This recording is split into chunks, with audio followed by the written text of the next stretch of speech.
Good evening, and I would like to call the Budget and Appropriations Committee to order at 6:30. Thank you all for joining. I have two pieces of business to bring out tonight, and then we'll vote out in front of the full committee everything that we voted out 2 weeks ago, as well as the two pieces we're voting out tonight. First, from the docket of October 6, 2020, I move to adopt a dual system of classification of real estate taxation in accordance with the appropriate general laws of the Commonwealth of Massachusetts. Second. Thank you, Todd. This is just so we can entertain the next motion, where currently we have a dual system of classification as it relates to tax classification. Any other questions, comments, or concerns? Seeing none, all those in favor? Aye. Motion passes 2-0.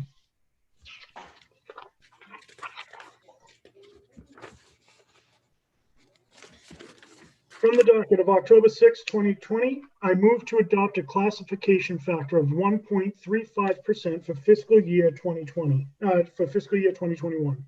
Second. Thank you, Todd. So this is the rate that we're currently at. I think at the very least, and I'll probably say something similar on the floor in front of the full council, but this I think is where we need to come in at. Personally, I would like to see if we could start to move it back down a little bit incrementally in time to get it closer. A lot of what I've heard when I'm talking about tax classification year in and year out, this is my 7th as a member of this committee, my 3rd as the chair of this committee. And oftentimes we hear about, well, you know, the businesses need to carry a bigger bit of the burden. Then we'll hear, hey, we don't have anything downtown. Hey, we don't have the butcher, the baker, the candlestick maker. And you're right. And I think that as you heard from Bill Larson, you heard from Jack Lank last week, you know, a lot of our business owners also live in the city.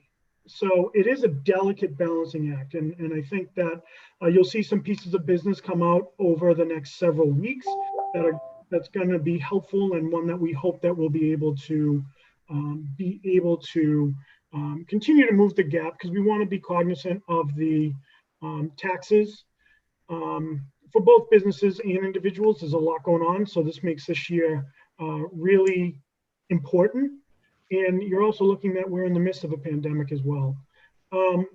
Jim Jones, are you able to bring in the city assessor, Julie Hobson, who I asked to join us tonight, just in case there were some questions that might arise? She has been brought into the conversation. You're good. Julie, thank you for joining us again tonight, and thank you for your presentation just a couple weeks ago. Certainly appreciate that. Hi, thank you.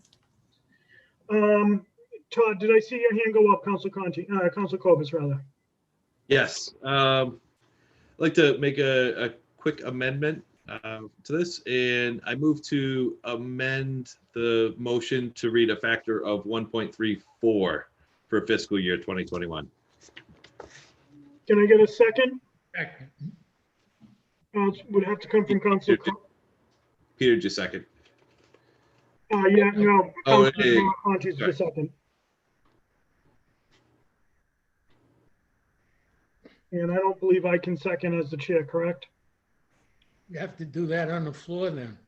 Yeah, so we'll have to do that on the floor. But while it's my committee and while I have the city assessor, Julie, what would the impact of a 1.34 shift be from a 1.35?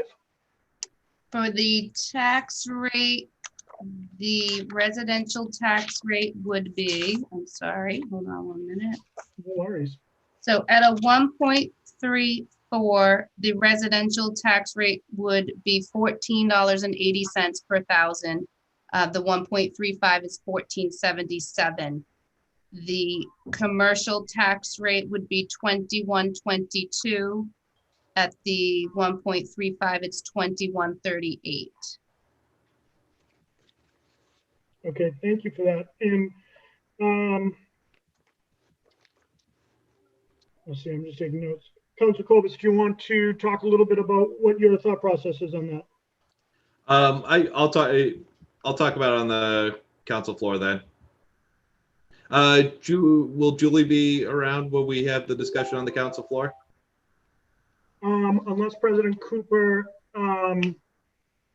decides that it's appropriate, I'm not sure what his plan was, as I was hoping we'd be able to have the conversation here, some of these conversations on the floor tonight while we had Julie with us. And Okay. that's up to President Cooper. If he wants me to be there, I'm happy to. So Well, and so if I may, Chairman Please. Delissio, Julie, we've been sort of looking at this policy each year to sort of generally say that if the levy goes up by X%, then because the residents make up approximately 80% of the people paying the taxes, their tax rate should go up by approximately the same percent. And this is a policy that was created back in the Dumas administration with the previous administration, and it sort of makes sense. And so, do you have any thoughts regarding that general policy?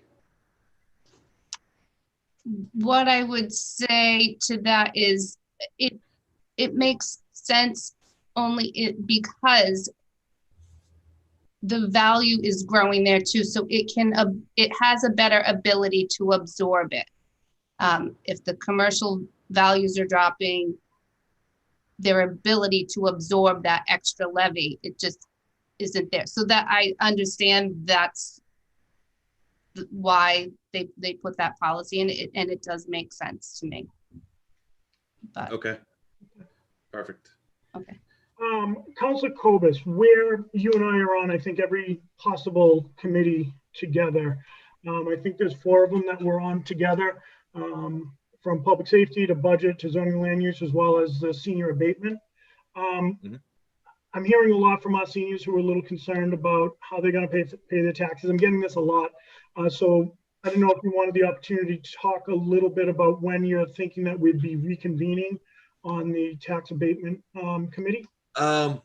Yeah, that's a great question, and I'm happy you bring it up because it is something that's been put a little bit on the back burner with COVID and all of that, and it's something that over the recent week or two I've been talking quite a bit with Representative Hawkins about this, and it was one of the things that sort of after the election, like everybody at the state level took off for the summer and with the elections and all of that. And we're now spinning back up to get that moving again. And hopefully I'll have something within a couple weeks, something tangible that we can move forward with. Great, thank you for that. I'm sorry to kind of spring that on you, but I just think as we're talking about the tax classification tonight, as we're talking about tax value, ability to absorb, I think other abilities to absorb might be a little bit tougher than others. So I'm glad to hear that you. I agree. Sorry.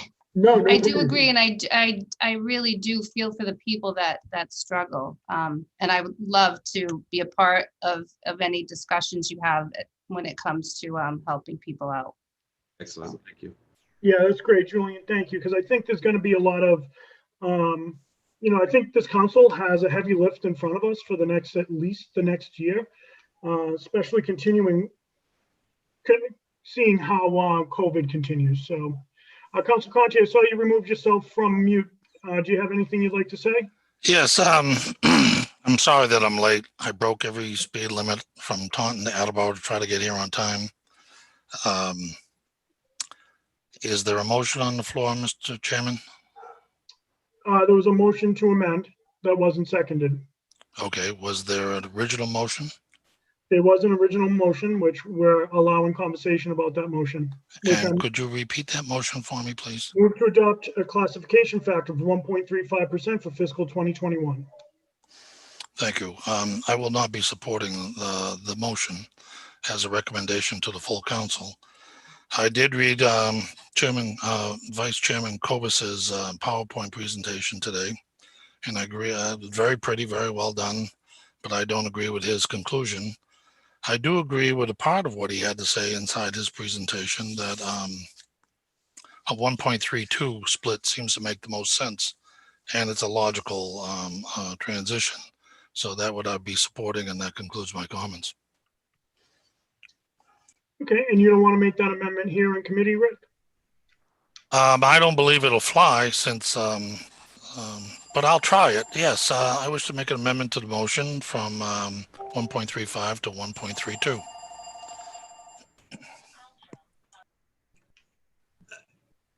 If there's no second, it fails, as the previous one did, and we can take it up on the full council.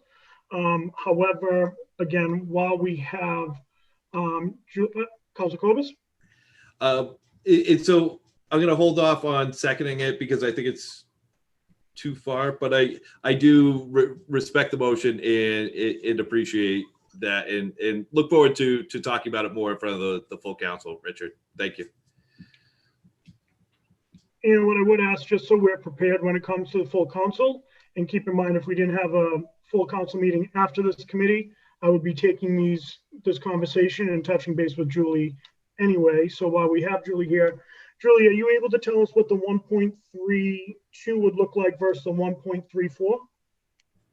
So a 1.32 would be a residential tax rate of $14.85.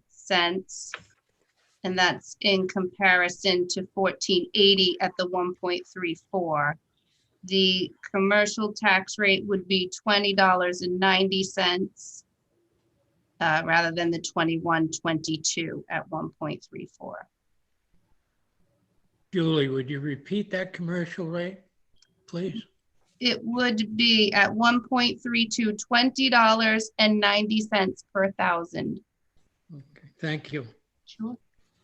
And residential is at 1.35, 1477 and 2138. Yes, 1477, 2138. Okay, I just think that's helpful to have at the go. So when we're ready. Any other discussion? Oh, Councilor Dolan and then Councilor Cobus and then Councilor Reynolds.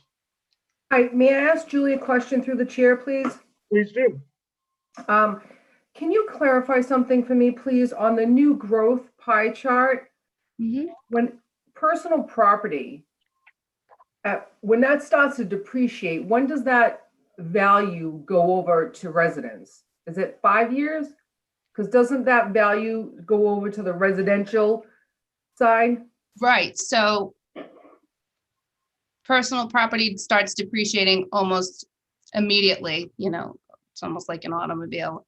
And as that value comes down, if it's not picked up by new items in the personal property, if they don't see more new growth there, it does automatically, it would shift to the residential percentage because it's dropping that much in the personal property. That's the commercial industrial personal property rate. It by nature moves over to residential. And yeah, Because when I look at the pie that for the new growth, the personal property is quite large, the new growth in personal property. So I think when we talk about, just my 2 cents, when we talk about shifts here or there, I think we need to take that into consideration, that when the personal property depreciates, all that goes in the levy goes over to the residential side. So I just wanted to make that comment because I did notice that the new growth was a pretty large percent of the new growth. Thank you, Julie. Thank you, Councilor Delissio. You're welcome. Thank you for the question. Councilor Cobus. Yes, thank you, Chairman Delissio. Based on Councilor Conti's motion to go to 1.32, mine to go to 1.34, I'm going to make an amendment to meet in the middle. And my rationale behind it, in reason that I'd love for this to move forward, is because whatever we vote this out from our committee at, if the full council doesn't agree on a rate, we go back to we revert back to whatever it was voted out from committee as. So I'd like to vote it, move it a little bit and vote it out of committee at 1.33. So I move to amend the motion to a rate of 1.33. Second that motion, Mr. Chairman. That was the second, Councilor? Yes. Thank you.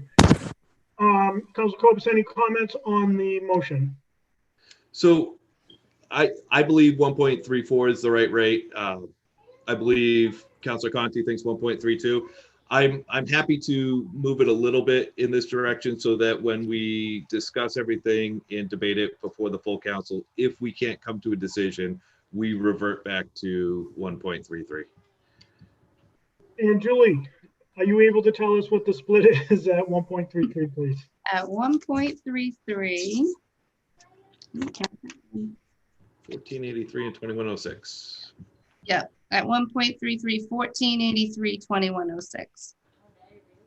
1983, and what was the 2106. 2106? Okay. It would be an increase of 6 cents per thousand and a decrease of 24 for the commercial. Any other discussion on this? Councilor Reynolds? You're on mute, Sarah. Thank you. There you go. You're welcome. I did listen. I wasn't at the meeting on the 15th, but I did listen to the entire thing. I'm also read through Todd's, Councilor Kobitz's information to us. And as much as I realize we're trying to make the budget fit and all of that, I ask myself sometimes, what are the residents getting in addition to everything that happens every year? What's changing that all of these rates and things continue to go up, where we know that people are having trouble? And even though it's great that property values went up a certain percentage point, that now increases even the tax, because no matter what we put it at, they're still going to get an increase of $200 or $300 a year. And that's not including the high school. You know, the last time we had a 1.33 was in 2019. We had another one in 2016. And this particular year for everybody is probably the worst ever. Even people that at one time in 2020 were seeing, 2019, 2020, we're seeing some kind of increases before 6 months ago. So I will not support anything lower than 1.35. For myself, I'd like to see 1.36, 1.38. That's quite frankly where I'm at. So I will not vote for anything that is under the 1.35 that increases in any way, shape, or form, even a little bit, to the residents at this time in their lives here where people are struggling. I won't do it. Okay, thank you for your comments, Councilor Reynolds. Councilor Kobus. And just to put this in perspective, and I also very much hear what you're saying, Councilor Reynolds. And unfortunately, with this year, the overall levy, including the debt exclusion, we have a large chunk of borrowing that came on board this year. So this is one of the worst 2 years as far as borrowing for the new high school. Mm-hmm. The overall amount that we need to cover, the levy plus the debt exclusion, has actually increased by 5.43% this year. So going with a rate of 1.33 increases the average resident's tax bill by 5.2%. So it's under what the overall levy has gone up by. And I understand none of us anticipated COVID and all of that. And I would like to give a little bit more to the residents, but I do think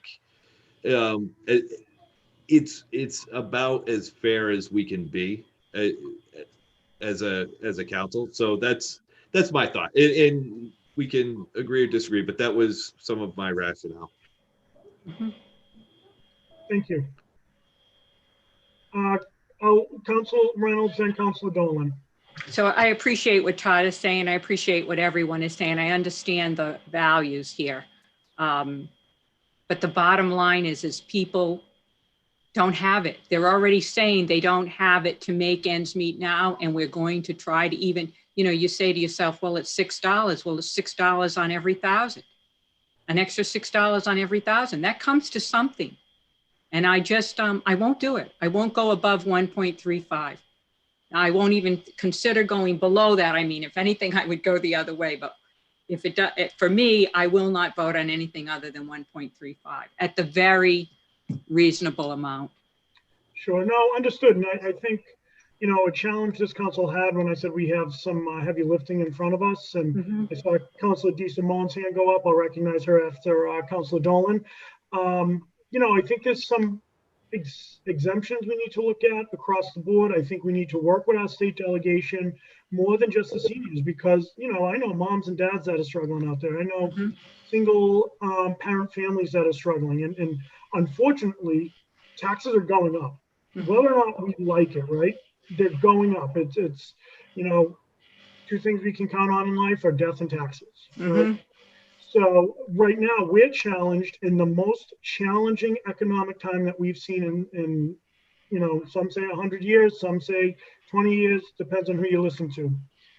We're in an opportunity, we have the opportunity in front of us to really impact the residents in one way and the businesses in another. And that struggle and that rubber band that we're pulling and pulling and pulling is to figure out how do we minimize to each class. And that's really what makes this tough every year.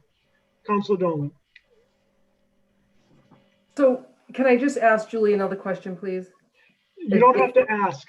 Once you recognize, Well, I just want to, you know. It's all you. I appreciate it. Can you please just clarify? So I'm sorry, I don't think I asked my question properly. When that personal property, so you say it depreciates immediately, right? So just like a car, so it starts depreciating as soon as it hits the books. When does that shift occur that it goes over to the residents? It would be the next year you'd see it. You'd see those values drop the next year. And then that's when, so even if so this new growth in the personal property, hypothetically, let's say it's 15% of the levy, hypothetically. It immediately starts to depreciate. Next year, this piece of the pie for the new growth that we're looking at now, no matter how much it depreciates in that 1 year, is that full amount going to the residential side of the levy next year? No. Okay. No. So if I could follow up on that, Julie, are we talking about the taxes that are shifting, the burden that's shifting? What are we talking about? It's the burden that would be shifting, because if your values are dropping, the percentage of the burden that they're picking up is dropping. So that's percentage of the burden needs to be picked up by residential. So that's not to say, though, that more personal property may come on. The new growth figure is new growth, new items that were brought on to the tax rolls. So that value may decrease, but we may pick up new items and see more new growth. And we may see growth in value while those values are still depreciating. Does that? But there's still a shift regardless if we, you know, it comes out the bottom of the bucket, goes to residents, and then fills in the top of the bucket with the new growth. The part that's falling out is still going to shifting to the residents as it starts to depreciate. Is that correct? Not really, because if we didn't see any new personal property, if everything stayed the same, except that everything just depreciated. And your personal property, the entire personal property class, if that decreased by 10%, that's what would shift over to the residential. They would have to pick up that percent of the burden. If some of the values, if out of that new growth, if those values decrease 10%, but we pick up 10% of more new growth, then it stays the same, and there's not really that shift over to residential.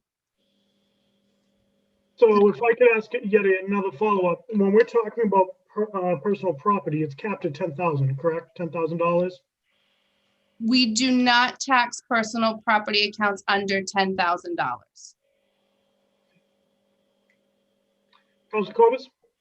So this year, we saw $312,000 of personal property new growth applied to the levy limit. So the levy grew by X amount, and 312,000 of that was due to new growth from personal property. Right. My understanding is that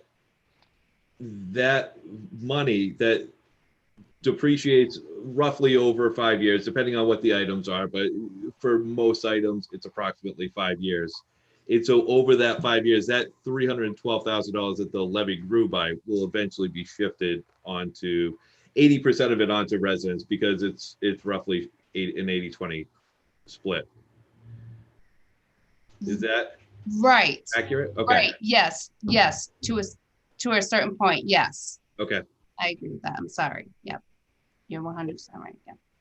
Councilor DeSimone. Thank you, Councilor DeLacio. I just wanted to respond to some of the comments. When I first started the process of preparing for this evening, I was fully in line with Councilor Reynolds. Indeed, I was going to look to up the shift above 135. But as I've been learning and thinking about the situation and what the future holds, my concern is this, and I'm inclined right now to go to 132 with Councilor Conti, because my fear is this: if we don't help the businesses now, we stand to lose more. The burden will be shifted in any event when those businesses fail, and the residents will be in for a larger increase next year. So I'm more in favor of anticipating the pain and planning ahead, trying to save these businesses now so that they don't go under and we don't get whacked even harder next year. So that's where I'm at the moment. I am always open to learn more, but that's what I'm thinking right now. All right. Thank you for your comments. And Councilor Reynolds? So, I think it's been proven over time, and we've been doing this a long time, that the tax rate does not necessarily change whether businesses come here. I mean, I think we have seen that. In many places, people that have higher taxes than ours keep businesses downtown and everything else. We have changed to more of a bedroom community. It's just what has happened. It's what's occurred here. Through nobody's fault, nothing that we've done. It's not the taxes, it's not any of that. Because if somebody was making money here, they're going to stay here. It's as simple as that. The residents and the businesses are struggling. A lot of the businesses, they rent.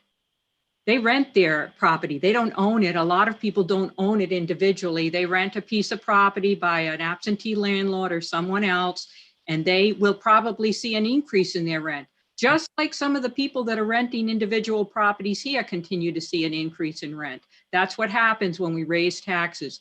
The person that gets hit is the renter, whether it's a business renter or whether it's the individual real estate owner. So I fully accept what people are saying here, but I say, look, we have gone up and down with this tax rate based on how it helps the residents. At one time we were going to 1.0, we wanted to make it even.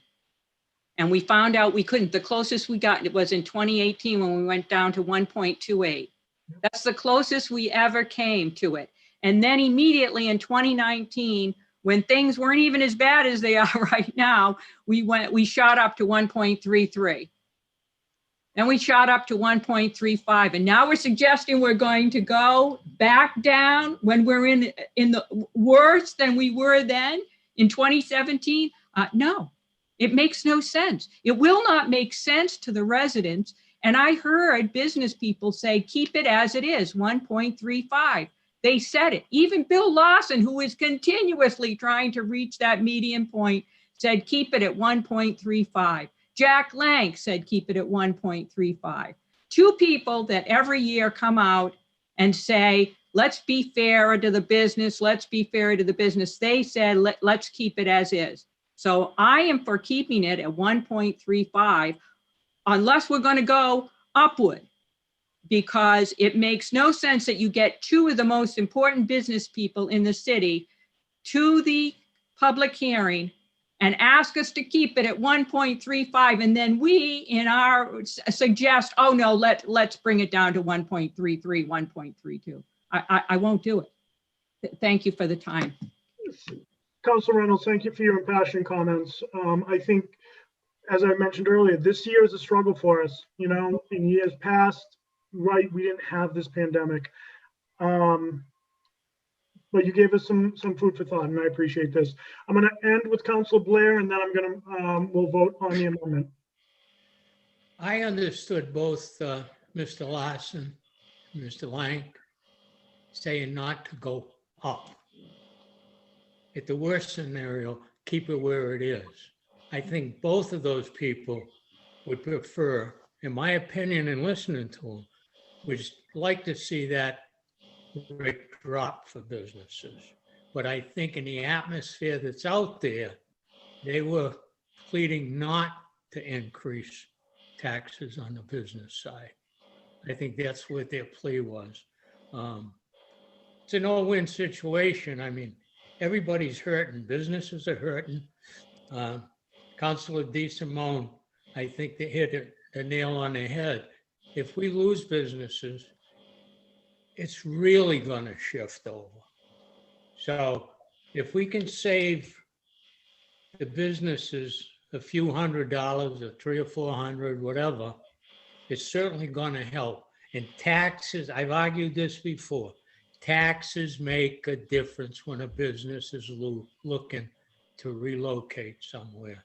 It might not be the main factor, but it factors in somehow, some way when they're looking to relocate or to go to a town or city somewhere. It is a factor in their decision. Thank you. Thank you, Councilor Blair. With that being said, I move to adopt the motion on the floor is I move to adopt a tax classification factor of 1.32 for the fiscal year 2021. Point of order. I think we're voting on the amendment, and I think the amendment's 1.33. You're right. It is 1.33. I apologize, couldn't read my writing. Because Council Conti didn't make the 1.32 amendment, I believe. So, motion on the floor is the amendment to go from 1.35 to 1.33. It's seconded by Councilor Kobus. We'll take a vote. All in favor? Aye. Aye. Aye. Motion passes. That being said, I would entertain a motion to adjourn at 7:02. Do we want to? Yeah, we have to vote on the motion amended. I'm sorry. From the docket of October 6, 2020, I move to adopt a classification factor of 1.33 for fiscal year 2021. That was the amended. Sure. Yep. Do I have a second? Second. Thank you, Council Conti. All those in favor? Aye. Aye. Motion passes. Before I adjourn, President Cooper, with all these notes, I don't know how you do it on a Tuesday night every night, keeping that straight. So before you, I'm coming in the ninth inning here. I apologize. No worries. Did you vote to adopt the dual classification in your committee We did. prior to me getting? Okay, thank you. Yes, sir. Thank you. All right. If there are no other comments, questions, concerns, I would move to adjourn at 7:03. Second. Second. Can I just say quickly, I'm sorry, I want to apologize to Council Dolan because that was on me. I totally was misunderstanding your question. And yes, once it's in the levy, it's in the levy and somebody's got to pick it up. I'm sorry about that. That's fine. I probably could have been clearer, but thank you. Thank you. No worries. That being said, we are adjourned at 7:03. Aye. Thank you. Aye.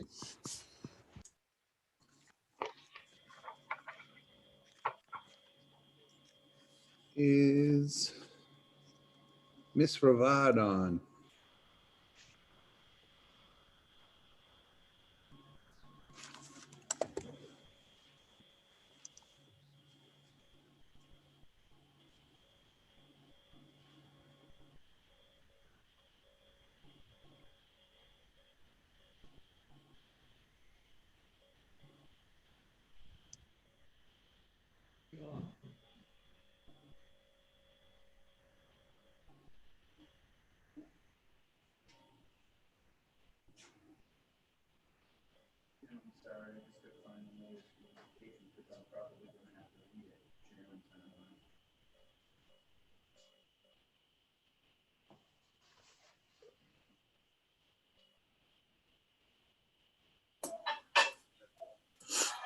Here we go.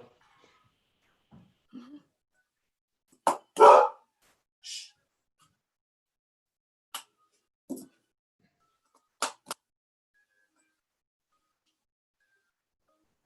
like to call the special meeting of the Municipal Council to order at 7:05. Ms. Ravad, would you kindly read the special meeting notice? October 19, 2020. Members of the Municipal Council, from Kate Jackson, Acting Council President, Councilors, by the authority of Article 2, Section 2-7C of the Attleboro Home Rule Charter, I hereby call a special meeting of the Municipal Council as follows. Tuesday, October 27, 2020, 7 p.m. Remote link. And the purpose is voting on the tax classification and any legal matters before the council. Sincerely, Kate Jackson, Acting Council President. Thank you. Would you also take a roll call attendance, please? Starting Ms. with Blair. Councilor Blake. Yes. Ms. DeSimone, Present. Mr. Conti, Present. Mr. Waterman, Here. Mr. Delicio, Present. Mr. Cobus, Here. Ms. Dolan, Here, Ms. Reynolds, Here. President Cooper, Here. 9 yeas, 9 present, 2 absent. Thank you. Moving right along to the mayor's communication. Ms. Ravad. October 27, 2020. Dear municipal councilors, I respectfully submit a communication from Health Agent Alan Perry regarding the award of the Community Development Block Grant / CARES Act Fund of approximately $30,000 to be used to fund additional nursing support through June 30th, 2021. No match is required by the city of Attleboro. In accordance with Chapter 1, Section 12 of the revised ordinances of the city of Attleboro, I hereby request your honorable body to approve the expenditure of such funds by the Health Department and also approve any further grant amendments. In accordance with Article 2, Section 2-9B of the City Charter of the City of Attleboro, I respectfully request your honorable body to consider this as an emergency measure. Copies are in your packet. Thank you. Capital Improvements and City Development Committee, please. And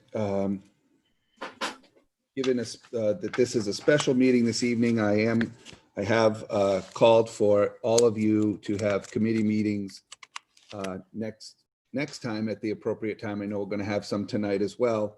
But for committee reports, I am only going to recognize Councilor Conti for the emergency measure and Councilor Delicio for the budget votes. And Councilor Conti, the floor is yours, sir. Thank you, Mr. President. I have to jockey around my screens here and find the emergency measure. There it is. First, we'll have the emergency preamble. I move that the Attleboro Municipal Council vote as provided in the City Charter, Section 2-9B, regarding the time-sensitive emergency at the Health Department to approve expending the award of the Community Development Block Grant CARES Act Fund for approximately $30,000 to be used to fund additional nursing support through June 2021. In addition, approve the expenditure and any further grant amendment by the Health Department. Second. Thank you. Motion is in order. Councilor Conti. Yes, Mr. President. The pandemic we're in has created this emergency. The Health Department nurse is at 100 miles an hour, and everything she's doing is taking a longer period of time to complete. And this $30,000 will fund additional nursing support through June during the pandemic out of the National CARES Act funding.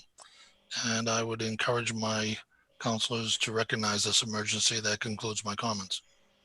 Thank you. Any additional questions or comments? Seeing none, a roll call vote is required, and we'll begin with Councilor Reynolds. Ms. Reynolds, Yes. Ms. Dolan, Yes. Mr. Cobus, Yes. Mr. Delissio, Yes. Mr. Waterman, Yes. Mr. Conti, yes, Ms. DeSimone, Yes.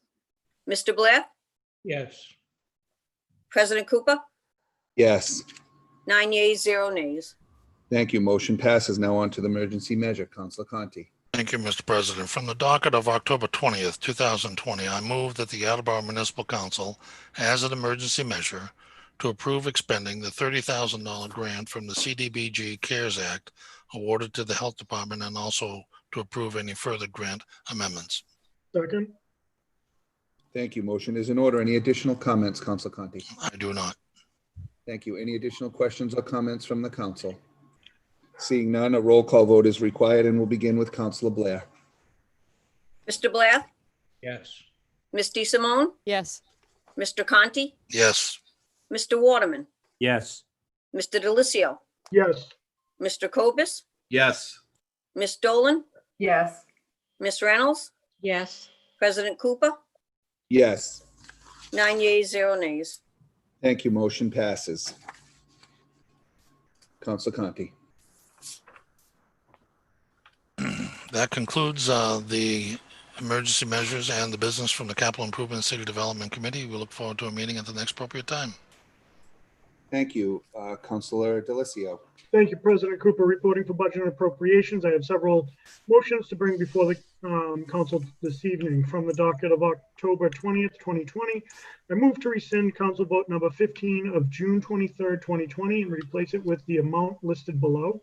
The final state and county assessments are $17,920 less than what was submitted during the budget process for fiscal 21, and the new amount is $6,041,522. So we would be changing, it would now read 19801,000 state and county assessments, 56 intergovernmental, $6,041,522. Total state and county assessments, $6,041,522. Second. Thank you. Motion is in order. Any additional comments, Councilor Delissio? Thank you, President Cooper. All I'll say for the next several is a lot of times during the normal budget process, when the final numbers come down, the cherry sheets and all the state aid numbers tend to be a little bit different, and we'll see that several times tonight.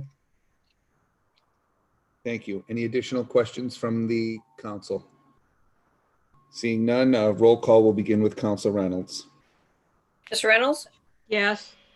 Ms. Dolan, Yes. Mr. Cobus, Yes. Mr. Delissio, Yes. Mr. Waterman, Yes. Mr. Conti, Yes, Ms. DeSimone, Yes. Mr. Blair, yes, President Cooper, Yes. 9 yeas, no nays. Motion passes. Thank you. Thank you. From the docket of October 20th, 2020, the mayor has been informed that the Department of Revenue Division of Local Services has officially certified the fiscal 2021 new growth at $1,109,056, which is $509,056 greater than the preliminary estimate carried in the fiscal 21 budget. Therefore, I move to approve a supplemental appropriation to the following accounts: $300,000 to citywide contribution stabilization, $200,000 citywide contribution to special education stabilization. Second. second, Thank you. Motion is in order. Any additional comments, Councilor Delissio? I have none other than to point out that the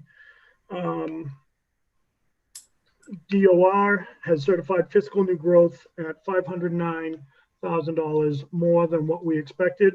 And we're able to put the $200,000 that was cut during the budget process back into the special ed stabilization account, which is something I believe this council was hopeful for. So that concludes my comments. Thank you. Any additional questions or comments? Seeing none, a roll call vote will begin with Councilor Blair. Mr. Blair? Mr. Blair?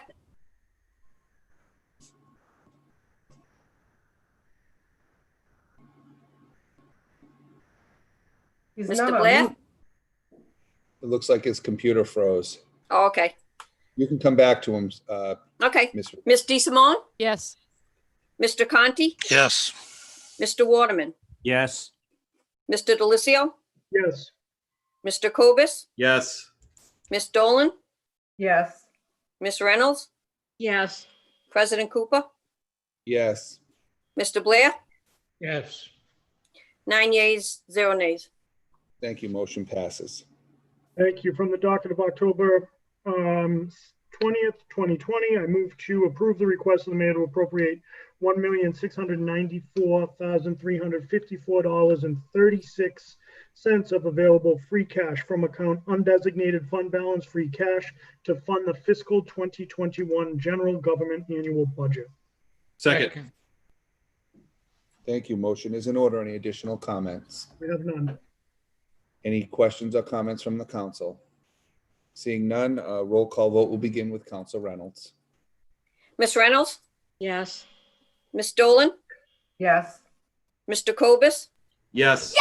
Mr. Delicio, Yes. Mr. Waterman, Yes. Mr. Conti, Yes. Ms. DeSimone, Yes. Mr. Blair, yes, President Cooper, Yes. 9 yeas, no nays. Thank you. Motion passes. Thank you. And from the docket of October 20th, 2020, I move to approve a supplemental appropriation of $1,157,035 to account education AHS issue 3 interest. second, Second. Motion's in order. Any additional questions or comments? This is to fund the school project. Thank you. Any additional questions from the council? Seeing none, a roll call vote will begin with Council Reynolds. Ms. Reynolds, yes, Ms. Dolan, yes, Mr. Cobus, Yes. Mr. Delicio, Yes. Mr. Waterman, Yes. Mr. Conti, Yes. Ms. DeSimone, Yes. Mr. Blair, yes, President Cooper, Yes. 9 yeas, 0 nays. Thank you. Motion passes. Thank you. From the docket of October 6th, 2020, I move to adopt a dual system of classification of real estate taxation in accordance with the appropriate general laws of the Commonwealth of Massachusetts. Second. Thank you. Motion is in order. Any additional questions or comments? Council Delicio. Thank you, President Cooper. This is just, as it says, to adopt a dual rate of tax classification. Thank you. Any additional questions or comments from the council? Seeing none, the roll call vote will begin with Councilor Blair. Mr. Blair, yes, Ms. DeSimone, Yes. Mr. Conti, Yes. Mr. Waterman, Yes. Mr. Delicio, Yes. Mr. Cobus, Yes. Ms. Dolan, yes, Ms. Reynolds, yes, President Cooper, Yes. 9 yeas, 0 nays. Thank you. Motion passes. Thank you. And finally, from the docket of October 6th, 2020, I move to adopt a classification factor of 1.33% for fiscal year 2021. second, Second. Thank you. Motion is in order. Any additional questions or comments? Comments, if I may, President Cooper. And first of all, I want to recognize the discourse that we had at 6:30 with this really important year and what's in front of us. I think we're all very passionate about this. I think we're all understanding of what this means and what it could mean. In years past, we've seen the tax classification get very heated, sometimes unprofessional, sometimes a little ornery, if we could. I do appreciate the manner in which the conversations were conducted, not just tonight, but the questions during the public hearing, as well as the Thursday night meeting when Julie Hobson was in front of us. And I do want to thank Julie for coming out tonight, as well as the 15th as well. And that concludes my comments for now. Thank you. Any additional questions? Council Reynolds, but I think Council DeSimone, did I see you first? Nope. Okay, thank you. Council Reynolds. You know, it's been a while since we've done this, so I just want to ask again when I can offer an amendment Anytime you so desire. right now. So, you know, I'd like to push again for the amendment to make the tax classification 1.35. Second,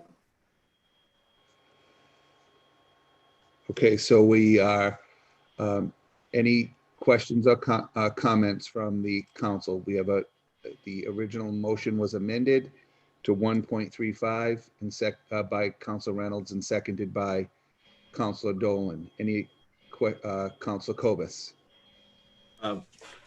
Thank you, and thank you, Councilor Reynolds, for the amendment, and I appreciate where you're coming from with that. Everybody should have received this presentation that talks about a number of different rates that we could go with. The presentation is largely based on a policy that states that the amount the levy increases by, that percentage, the average homeowner's tax bill should go up by roughly an equivalent percentage. So if the overall levy increases by 2.5% or 3%, then in theory, the average homeowner's tax bill should go up by a similar amount. And by focusing on this, it factors out a lot of the things that happen with assessments and the personal, your home values in the housing market tends to fluctuate quite a bit more than what happens on the commercial side. So by trying to maintain a consistent policy where these rise at roughly the same rate, it provides some predictability to the residents. And I think there's a lot of value in that, as opposed to having some of these wild fluctuations that we've seen in the past where, you know, I've sat down with homeowners that have brought all of their tax bills and said, you know, why'd my tax bill go up by 12% this year and 10% the year prior? And so by doing this, we try to, the intent is to try to minimize some of those wild fluctuations. Because from what I've seen, the residents don't care about the tax shift number. They don't care about 1.35 or 1.32 or whatever that shift rate is. Doesn't mean anything to the residents. The residents care about what is my tax bill and how much did it go up this year. And so by focusing on that number in providing some consistency to that number, I think there's a lot of value. So that's why, in my mind, a rate lower than 1.35 makes more sense, and I will not be supporting this. Councilor Reynolds. So, you know, again, they might not understand what the tax rate is, the 1.33, the 1.35, the 1.38. What they do understand is that my tax rate went up $6 per every thousand, and I went up 20,000 in my assessment this year. So they do understand that. What they understand is that it's going up. And in the times that any city or some cities, this one I'm going to use, whenever we've been flush, we've never given them any money back. We've never said, well, let's just keep the rate even because we were really flush this year. That's never happened.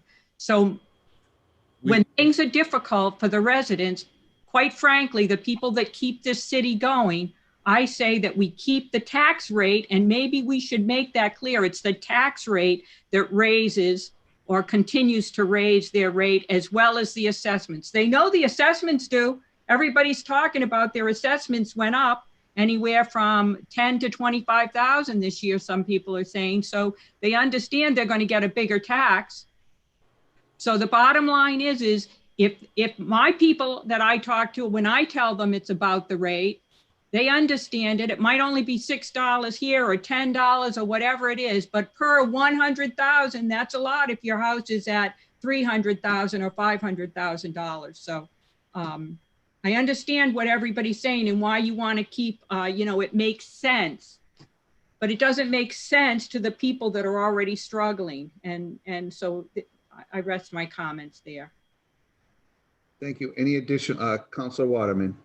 Yes, thank you. We also heard former state representative, council on aging, board of directors John Lepper last week put out an appeal to at least keep the levy, not the levy, but the tax classification at the same level that it was last year. At least do that much, because seniors are struggling. But of course, they're not the only ones struggling. There's a lot of unemployed people who are still paying their mortgages. So I will be supporting Councilor Reynolds. Thank you. Thank you. Any additional questions or comments? Councilor Delicio. Thank you. So, Sarah, I agree with a lot of what you say. I really do. And I think that's the struggle that we're all facing right now. But I also, as I read the October 16th, 2020 memo from Catherine Fierick about the 5 new businesses that are coming in, you know, we can have these 5 new businesses come in, but we've got to find a way to help keep them here. Is the tax rate alone going to do that? No, it's not. That's the reality of it.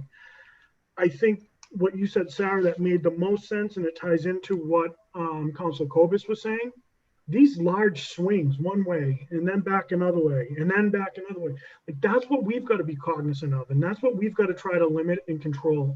And that's why over the last 10 12 years there's been an incremental decrease. To jump the way we jumped last year, I think, is a bit of a struggle right now. To be quite honest, I'm leaning towards keeping it the same at the 1.335. I really am. That's the highest I'll go, but I see value in going as low as 1.33 as well. Councilor DeSimone. Thank you, President Cooper. I too, as I mentioned earlier, appreciate Councilor Reynolds' concerns, and I share them. However, I think some of them speak to larger societal issues that are outside the realm of a property tax determination. These are not ordinary times. This is not in ordinary calculus. We could be on the edge of something. The worst is yet to come, in everything I understand and everything that I've read and researched. If we lose more businesses, we don't just lose the value of the business, which then shifts over to residential. People lose more jobs. So hanging on to businesses is not simply a value calculation. It's people staying employed.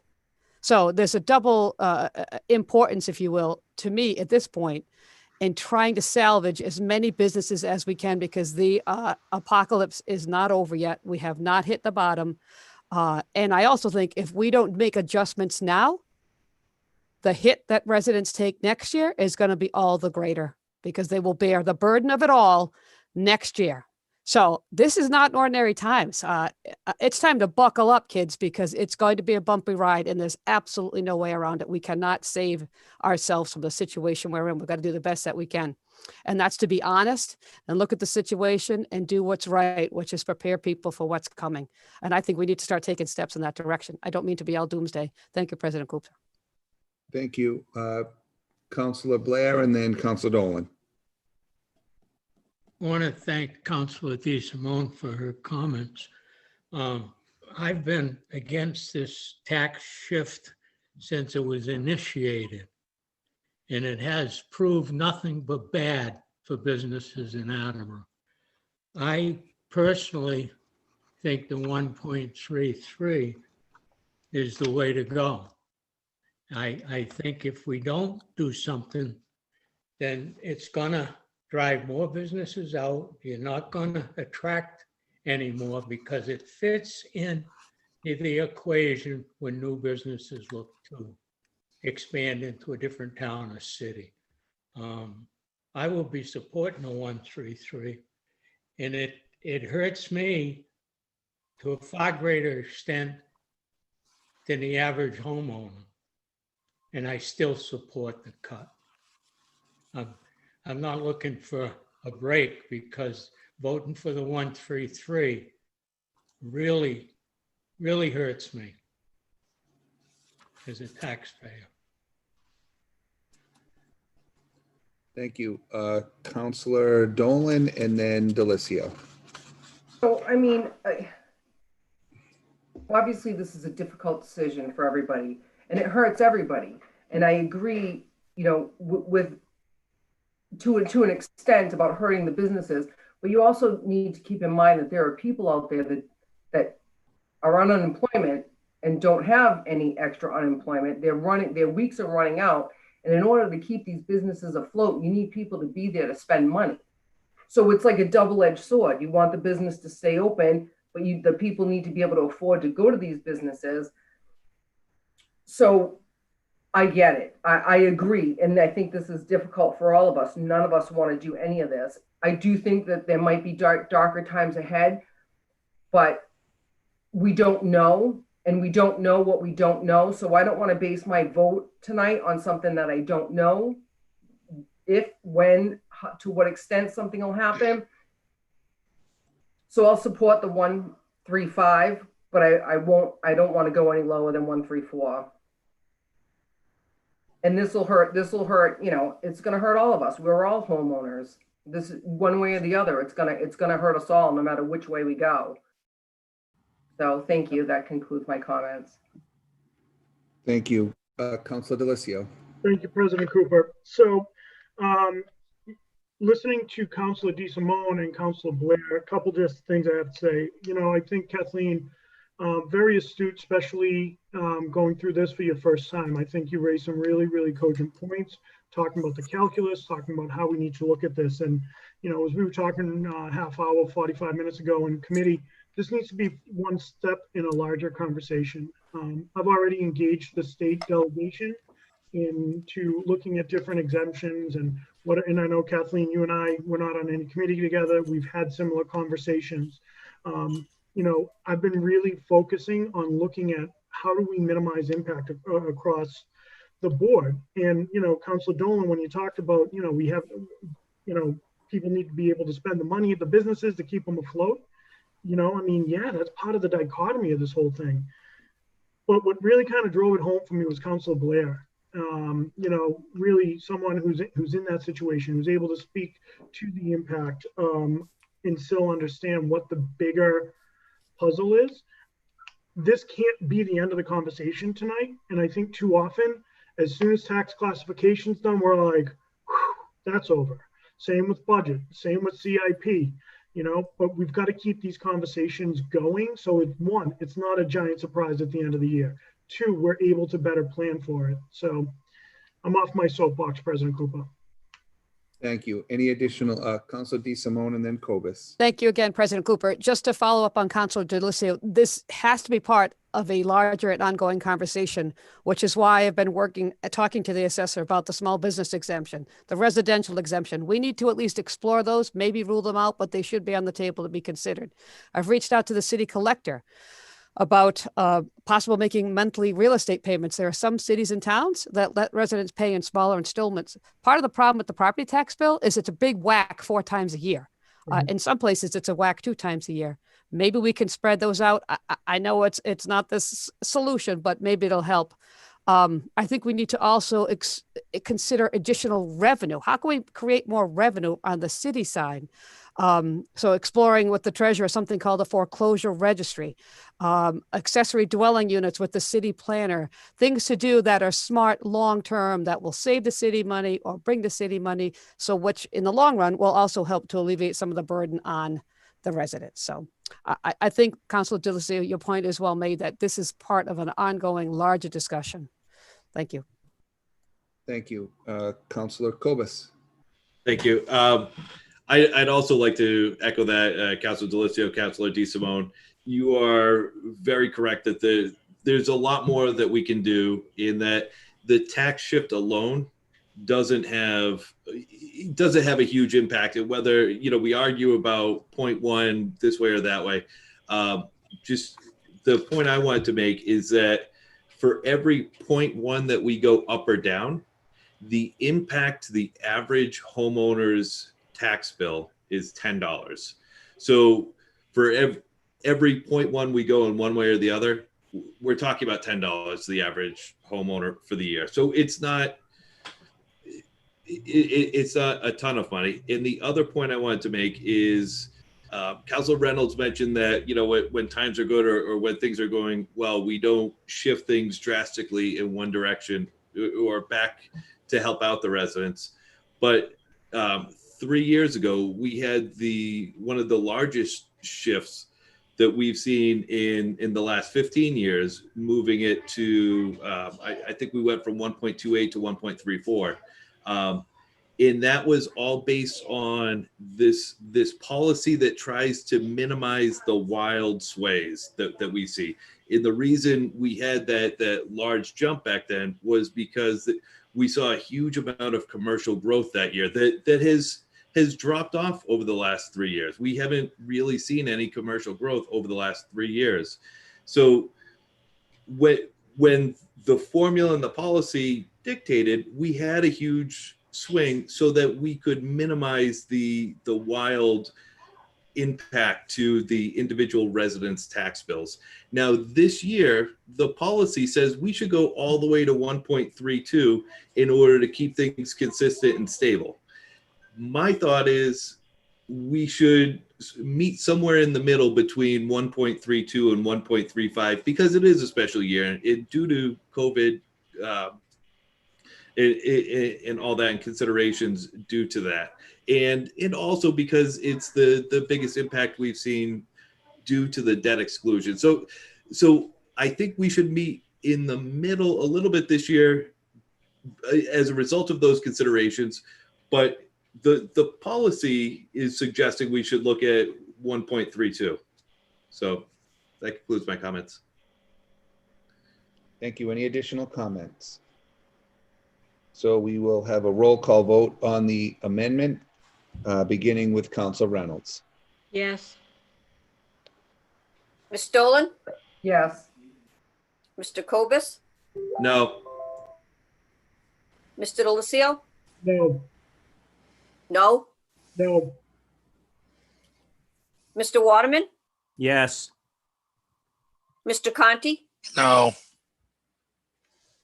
Ms. DeSimone, No, Mr. Blair, no, President Cooper, Yes. 4 yeas, 5 nays. Motion fails.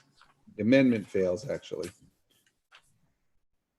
So now we're on to the original motion, which was 1.33. I would like to make an amendment if I may. Sure. I would like to amend. I think Councilor Dolan's hand was up. Sorry to point of order, but I'll cede to Councilor Dolan. Go ahead. Well, it might be the same thing. I'd like to make an amendment to 1.34, please. Second.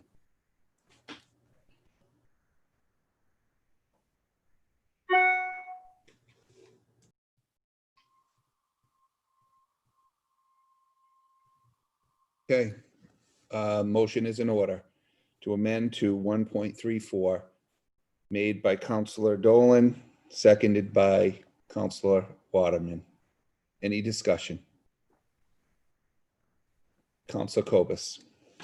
so I won't reiterate all the same points I've made before about meeting in the middle between 1.32 and 1.35, but I am very supportive of 1.34 and I encourage everyone to also support this, including Councilor Reynolds, because if we don't agree to 1.34 and can't agree to a rate, then the default will end up at is 1.33. So I encourage you to support 1.34 and I assume we'll have additional amendments to go lower, but let's set the baseline at 1.34. Any additional comments? Councilor Dolan. I think, I agree with everything that Council Cobus said. I think 134 would be a good compromise. And again, I would like to encourage Council Reynolds to hopefully support that because I don't want to go to 1.33. But again, I just would like to encourage everybody to hopefully support that. So thank you very much. Thank you. Any additional questions or comments? Seeing none, a roll call vote will begin with Councilor Blair. Mr. Blair? Mr. Blair? no, Ms. DeSimone? no, Mr. Conti? no, Mr. Waterman? Yes. Mr. Delacio? no, Mr. Cobus? Yes. Ms. Dolan, Yes. Ms. Reynolds, Yes. President Cooper, Yes. 5 yeas, 4 nays. Amendment passes. So we are to the motion as amended at 1.34.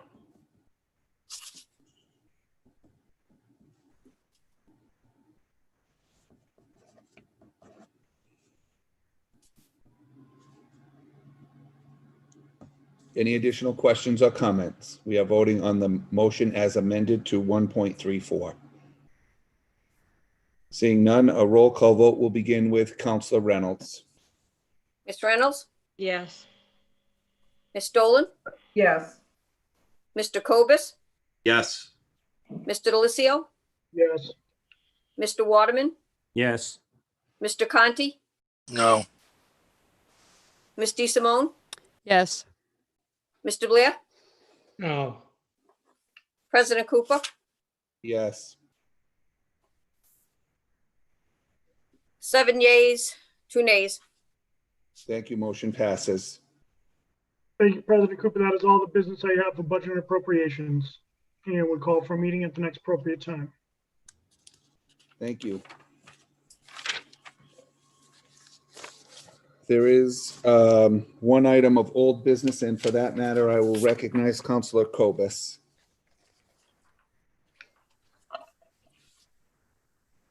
Thank you. And let me find it. Here we go.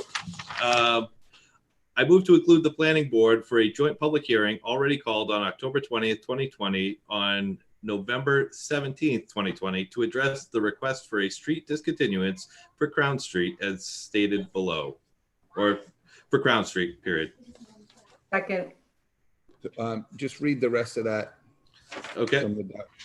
From the docket of November 3rd, 2020, the mayor hereby requests your honorable body to schedule a public hearing pursuant to section 16-2.2 of the revised ordinances of the city of Attleboro as amended to discontinue Crown Street as a public way, length of approximately 160 feet, and approve said discontinuance as shown on the street discontinuance plan entitled Discontinuance Plan for Crown Street, dated February 2020, prepared by Samuel A. White, Jr., PLS. Second. Thank you. Thank you. Motion is in order. Any additional questions or comments? So this is just to add the planning board to the existing public hearing that is scheduled for November 17th. That is correct. Any additional questions or comments? Seeing none, a roll call vote will begin with Counselor Reynolds. Ms. Reynolds, Yes. Ms. Dolan, Yes. Mr. Cobus, Yes. Mr. Delicio, Yes. Mr. Waterman, Yes. Mr. Conti, Yes. Ms. DeSimone, Yes. Mr. Blair, yes, President Cooper, Yes. 9 yeas, 0 nays.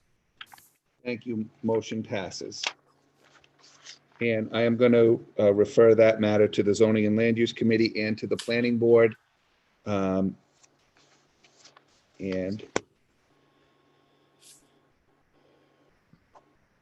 we are done with the special meeting. At this time, I'd entertain a motion to adjourn. Second. second, Thank you. Motion is in order. Roll call vote will begin with Counselor Blair, I believe. Mr. Blair, yes. Ms. DeSimone, Yes. Mr. Conti, Yes. Mr. Waterman, Yes. Mr. Delicio, Yes. Mr. Cobus, Yes. Ms. Dolan, Yes. Ms. Reynolds, Yes. President Cooper, Yes. 9 yeas, no nays. Thank you. We are adjourned at 7:45. Have a good night, everyone. Night. Nope. No. So we have committee meetings, right? Yeah. So Sharon, Ms. So I- Ravad, you Ah. go. Thank you for your help Night. tonight. Good night. I would like to call the Personnel, Veterans, and Human Services Committee to order at 7:46. And we have one item of business this evening. I would like to introduce to the committee and to the council members present a candidate for the Traffic Study Commission. I'll make the motion later. Is Paul Asfan listening in? I am. Thank you, Paul. It's good to see you. How are you? See you, sir. Okay. Thank you for your patience. So as I said, Paul is interested in joining the Traffic Study Commission. And that would be a term that would expire February 2022. And Paul, can you give us a little bit of your background first, and then why you're interested in this commission? Sure. I've been a registered nurse for 41 years, most recently with the Department of Veterans Affairs. And I spent 30 years in the Army, both active and reserve, 8 years active duty, 22 years in the reserve, 2 deployments to Iraq. I've been an Attleboro resident since 1995. I live over here on Adamsdale Road. As to why I want to be on this committee, if anybody knows Adamsdale Road, when we first moved here, there was one row of houses on each side of the road, not very heavily trafficked.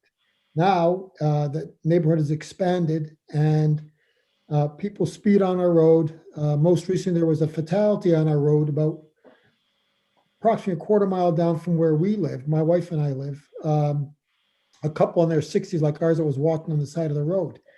And I've seen, not just in Attleboro, but when I travel to Providence and other areas, the pace of traffic seems to be picking up. Volume of traffic is going up. People are speeding. People are impatient. And I felt when I had time to get involved with the town, I saw this committee and thought, this is something that is of interest to me on a more personal level because of where I live. And I thought that I could perhaps make a contribution. But when we were talking, you said it's, yeah, as you were just saying, I guess, that it's not just limited to your road. You see it in other roads. You see it all over Attleboro. Yeah. You see it on the east side of town. You see it on Robinson Avenue. You can see it on Route 1 where people are traveling at 50, 55 miles an hour. And there are people walking on the sidewalks there. Yep, there are. It's not a new problem, but it seems to be getting worse. Would any members of the committee or of the council would like to ask a question or comment?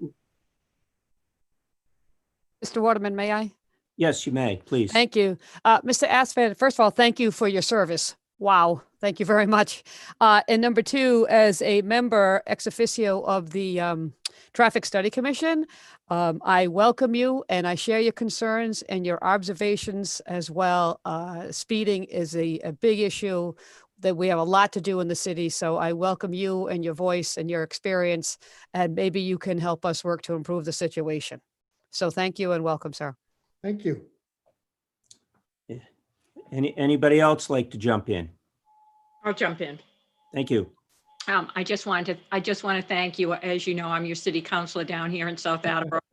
I've been up your way a couple of times, and we are well aware that traffic is terrible. You and I are well aware, as well as on Highland. So thanks for joining, because I think you'll be a great addition to the Traffic Study Commission.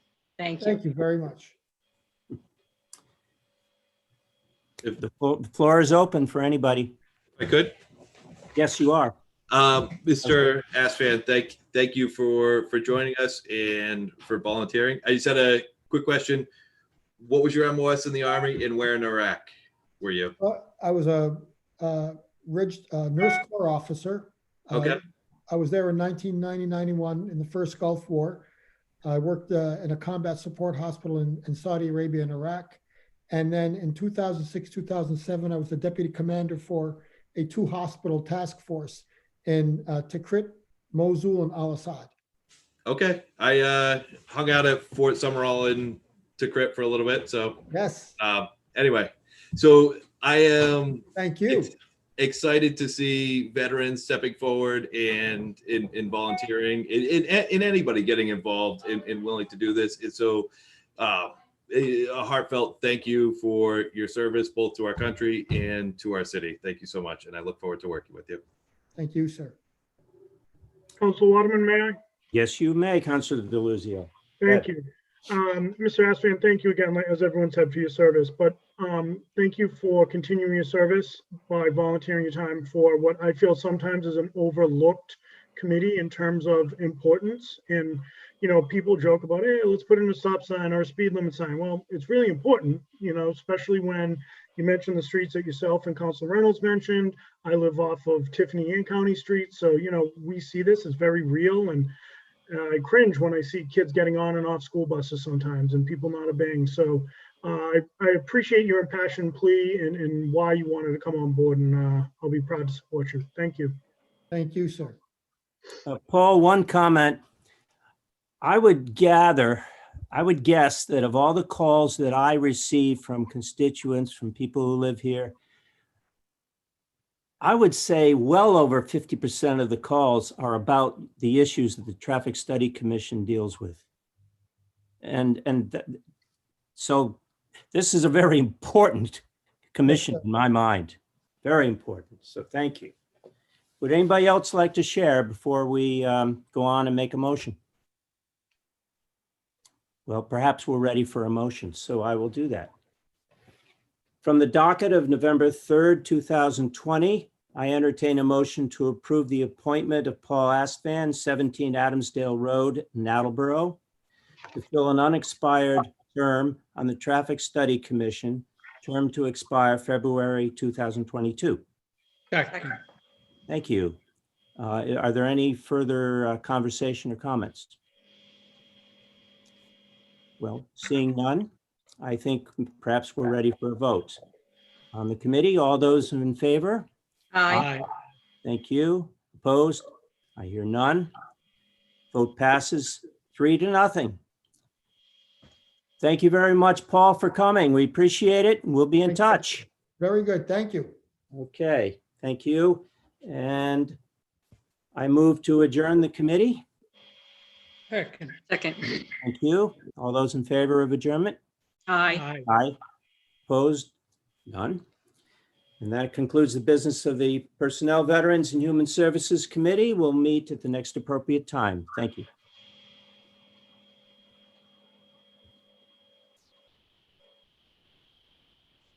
I might be next. I don't know. I'm calling the Public Works Committee to order on behalf of Vice President Jackson at 7:52. There's one item of business on the docket this evening.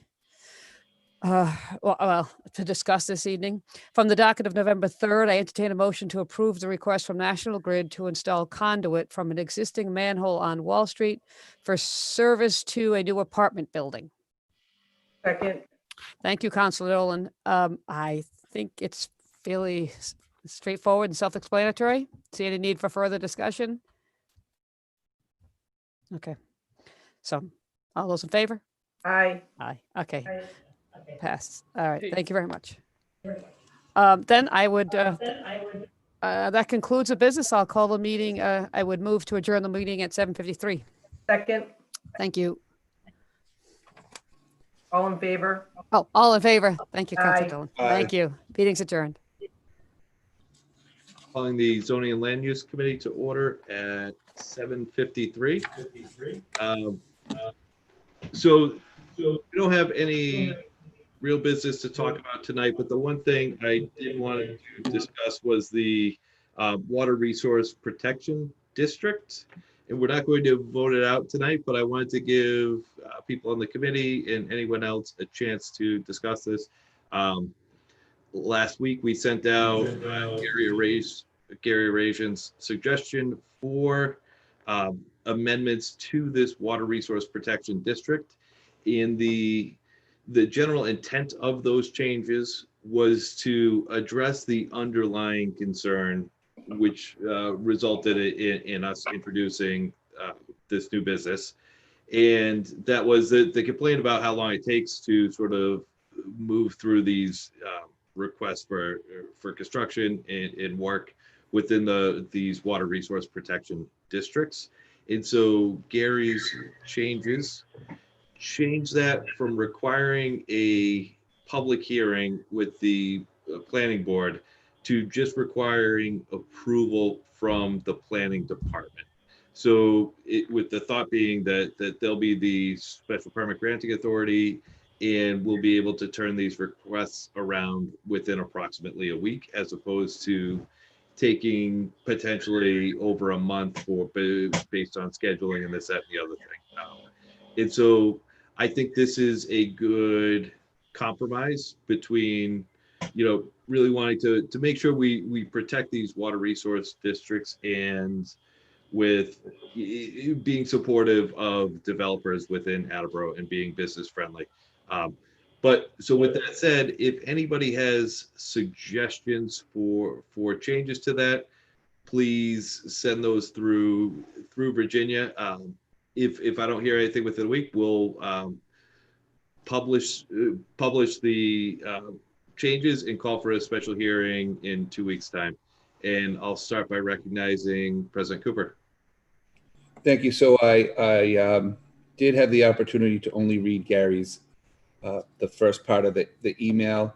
Still sort of catching up a little bit, but just what I think I read, what I heard you say was that this would be an administrative approval, essentially, of the permit. Mhm. And tell me what is in there in the event that the permit was denied or revised in a way that the developer may not be in agreement with, or their appeal. Is there an appeal process by which they would go through? In the intent is for the appeals process to go through the planning board in the normal approval. Right now, that's not in there as best as I could tell. So that's the one piece that I need to work with Gary on to make sure that that's ironed out and worked out. Yeah, because just to follow up, if I may, Mhm. Councilor Coltis, I can't. I don't think we've denied many of these as a city. Mhm. I do think it's important to protect the resource. I did learn something through this process that Bungie is actually could be a source of water for us if we needed it to be for some reason. But I can't support an administrative function for this matter if there's no detailed process by which they would go through if they were either in disagreement or there was a revision, like I said, if it was denied or if there was a revision to their permit that they were not in agreement with.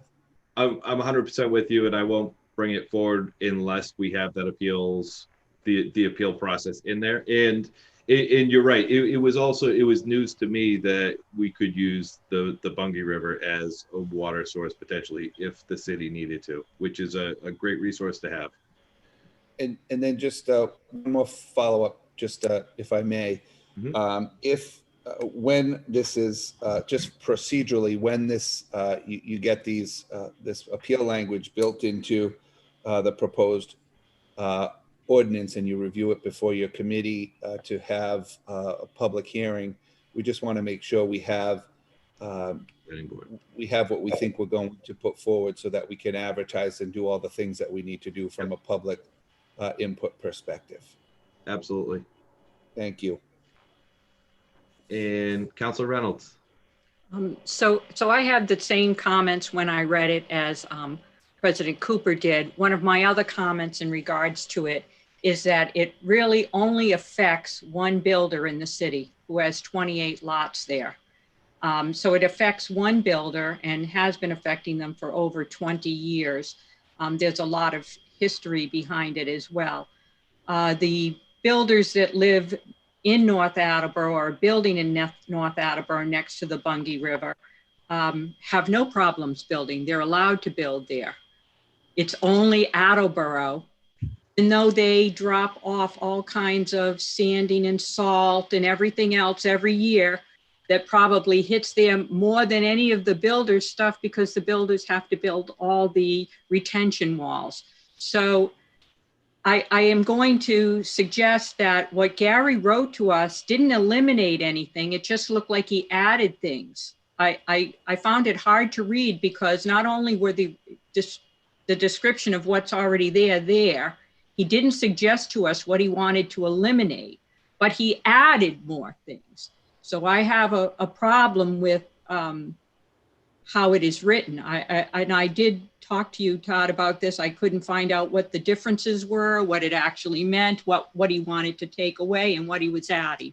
So I think there's some challenges with what we received. And I'm sure my fellow counselors, I sent an email out based on the conversation I had with the builder that asked me to bring this forward. And I will resend that with some of the concerns and questions that I had regarding it to just put it back on your memory list. But I have some concerns, as I mentioned to you as well, Councilor Kobus, that I don't understand what how the changes affected anything, quite frankly. It looks almost the exact same.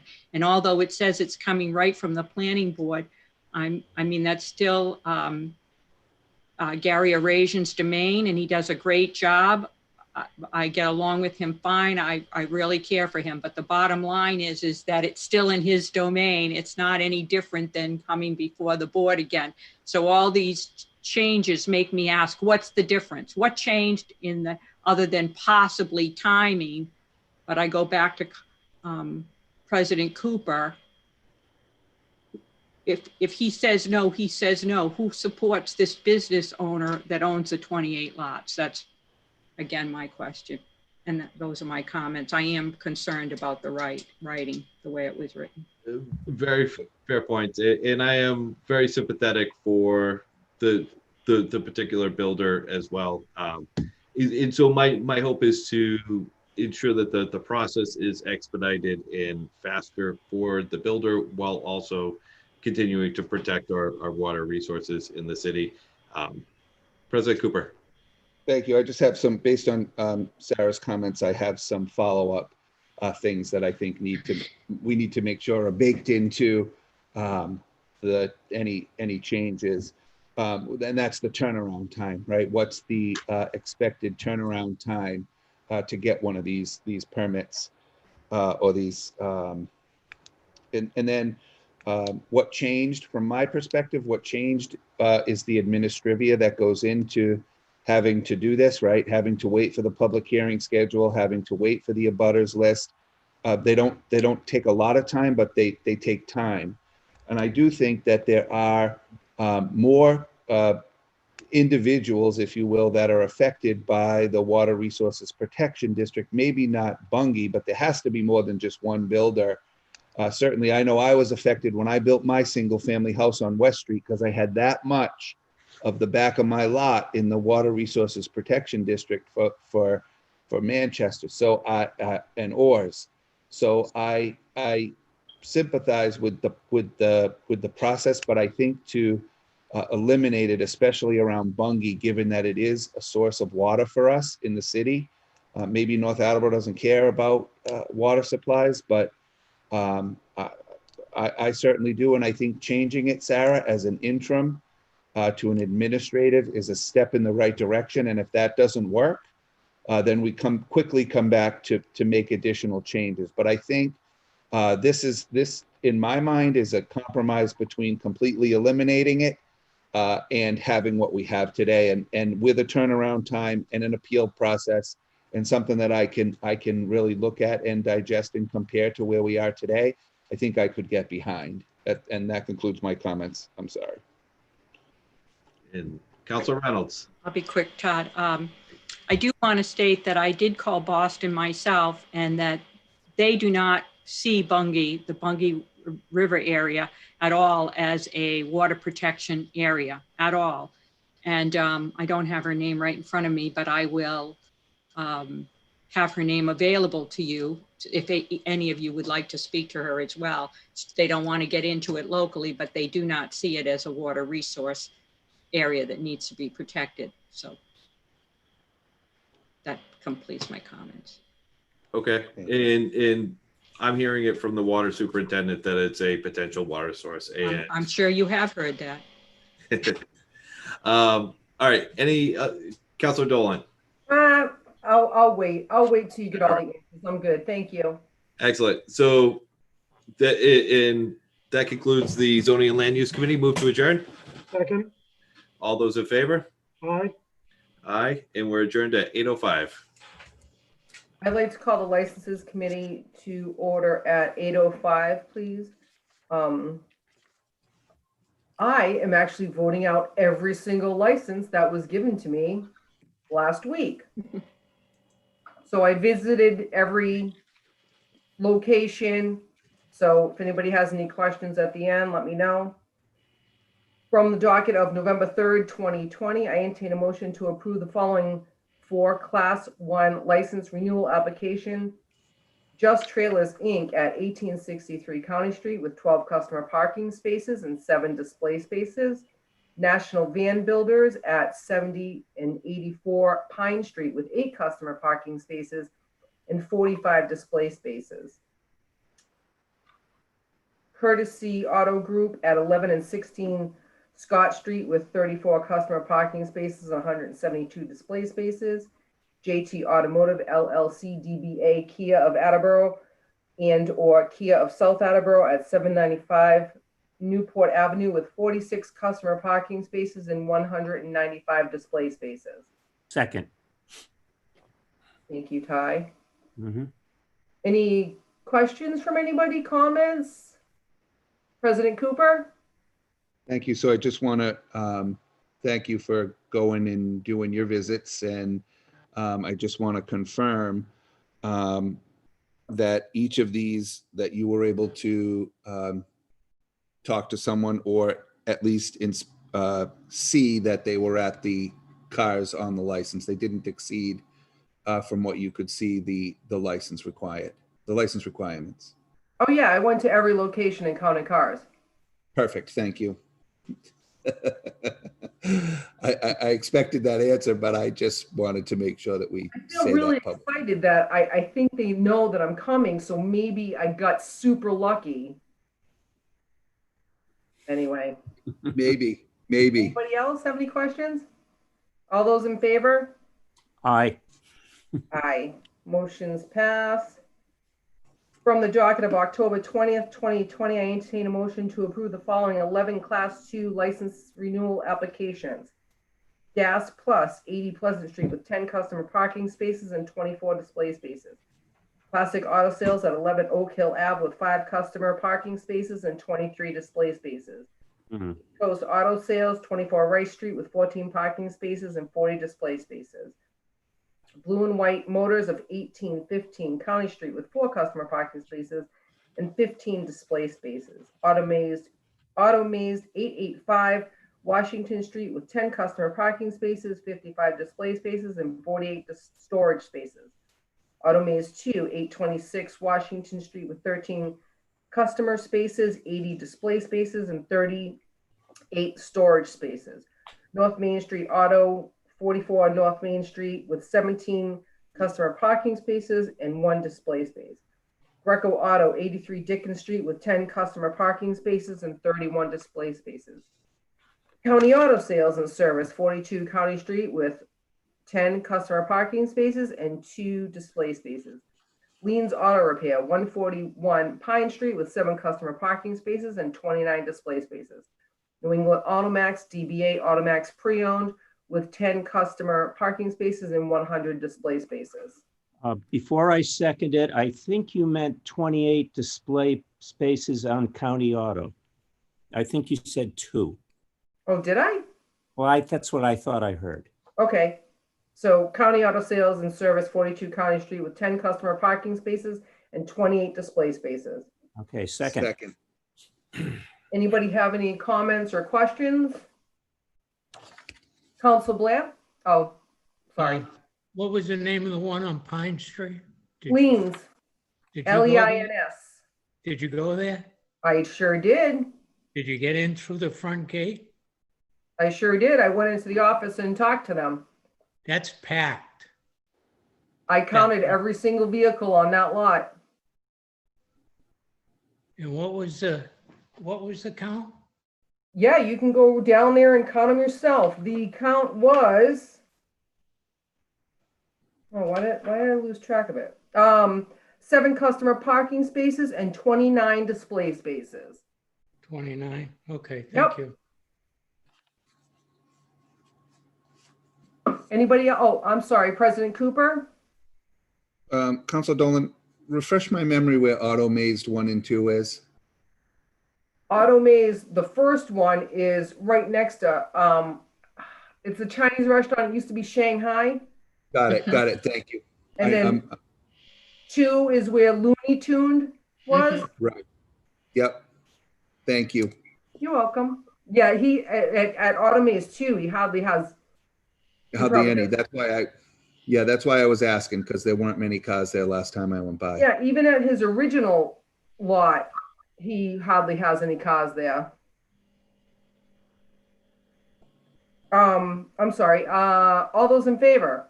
Aye. Aye. Aye. Motions pass. From the docket of November 3rd, 2020, I entertain the motion to approve the following Class 3 license renewal, Greco Auto, 83 Dickens Street, with 10 customer parking spaces and 31 display spaces. Second.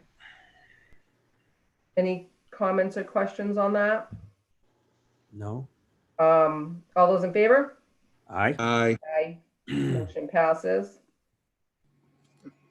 And I have 2 that I'd like to strike from the docket that are old complaints that have been settled. From the docket of October 6, 2020, a complaint from Mark Hunter against 100% Auto Sales Wholesalers, 21 Washington Street. Second. So Second. this is a complaint that's been taken care of and settled. Right. All those in favor? Aye. Oh, sorry, President Cooper. Point of order. Well, I can wait till the next one. Aye. Aye. So motion passes. From the docket of November 19th, 2019, a complaint from Doreen DeRoss against 100% Auto Sales, 21 Washington. Second. Second. President Cooper? Thank you. So, given the 2, I know this license hasn't come through its regular renewal process, but I'm sure we are expecting it any time.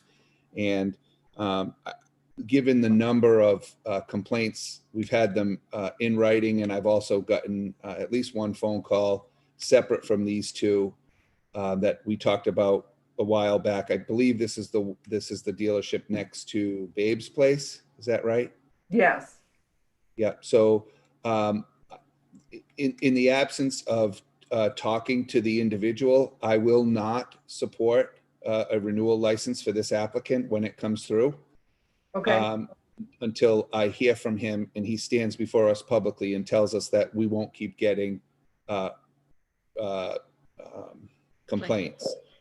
When the council president knows where the place is by name and gets phone calls about it, we have a responsibility to make sure that we're investigating these claims. I know that you do that. I know that you call each individual person and you talk to and try to work through the issue with the dealership. But this is a dealership that I have heard repeatedly complaints about. So when it comes through, just be forewarned, I will not support it if we don't. At your committee meeting, you could invite him and he could come tell us how he's going to avoid this type of repeated. Sure, absolutely. I'll have him in. Thank you. That concludes my comments. Thank you. Did I vote this out? No, we seconded it and then had discussion. Okay. All those in favor? Aye. Aye. And that's all the business I have for licenses committee. I'd like to call for an adjournment at 8:14. Second. All those in favor? Aye. Aye. Thank you. We are adjourned at 8:14. I'd like to call City Property and Claims Committee to order, and I think it's still 8:14 at 8:14. And I have 2 motions. From the docket of November 3rd, 2020, I entertain a motion to accept the anonymous gift of $180 in Stop and Shop gift cards to the Health Department in accordance with revised ordinances of the City of Attleboro. Second. Thank you. I think it's pretty self-explanatory, but any questions or concerns? All those in favor? Aye. Thank you. That motion passes. From the docket of November 3rd, 2020, I entertain a motion to approve the gift from the Emmett Larkin Memorial Foundation of $250 in Stop and Shop donated to the Health Department in accordance with the revised ordinances of the city of Attleboro. Second. Thank you.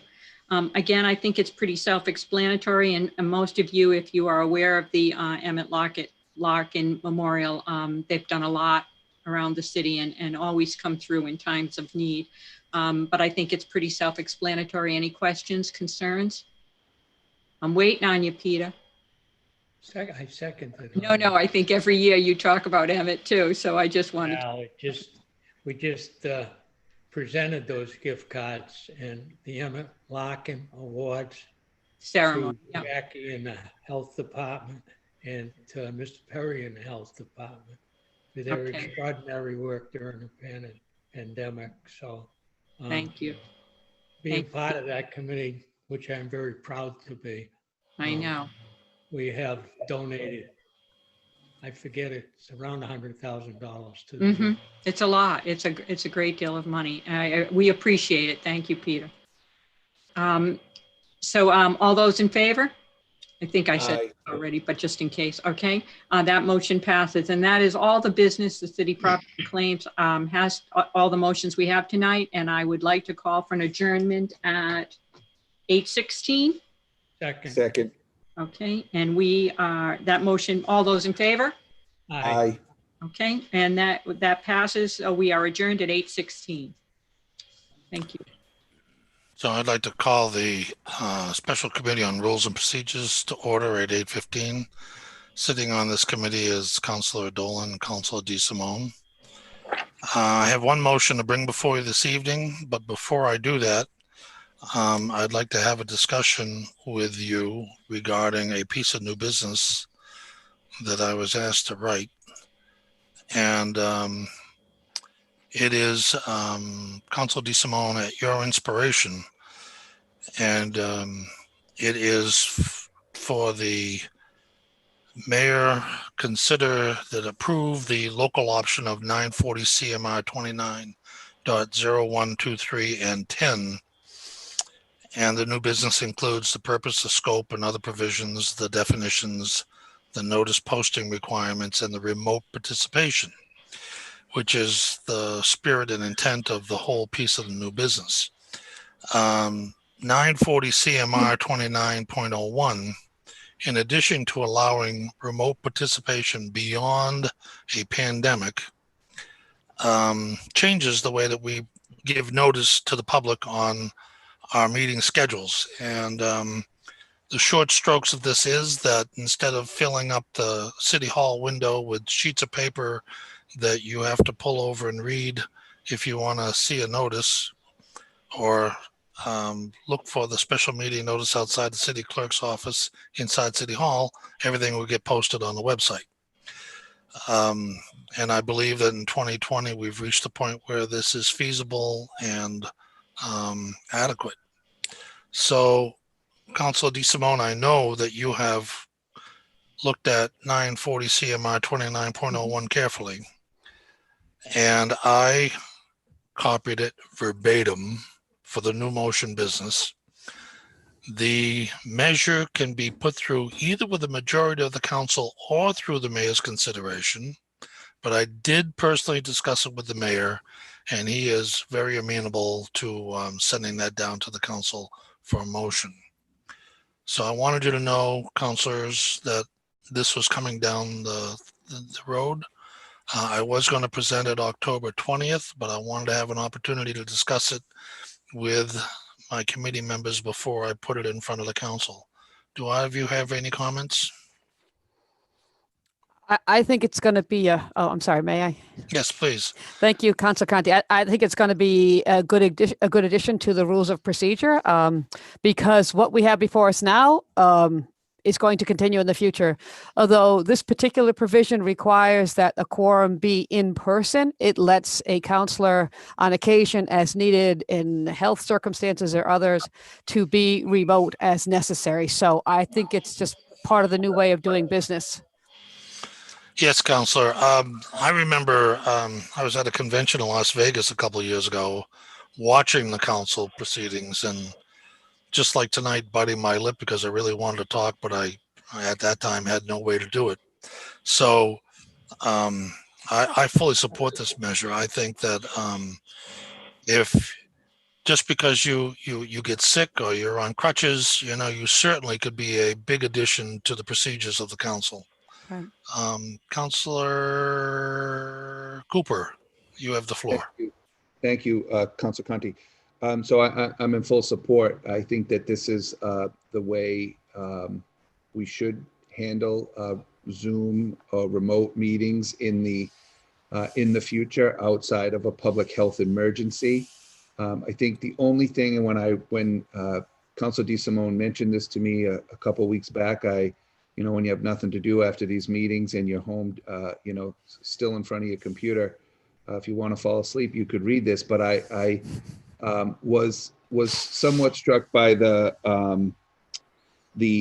quorum requirement, right? So we would still have to have a quorum in the building, which is very different than the way we're operating today, right? And the as necessary, as deemed by whom, right? I don't think is clear in the what I read. So we would have to figure that. We would have to sort that out. What defines as necessary, for how long. So I just want to make sure that I understand that I'm in full support. Rick, I would suggest to you and Councilor DeSimone, if you wanted to bring that in as new business before the council and get it assigned to a committee, at the next appropriate time, I'm happy to do that. If you want to wait for the mayor to send that down, I'm happy to do that as well. So it's completely up to you and your committee members, but I'm in full support. I think it's the right thing to do as we roll out of the pandemic way we're doing these and go into what will be the new normal. And that concludes my comments. Thank you, Council Conti. Well, thank you, Councilor Cooper. I think I'm going to put it into the council as new business to send it up to the mayor and give a committee an opportunity to massage it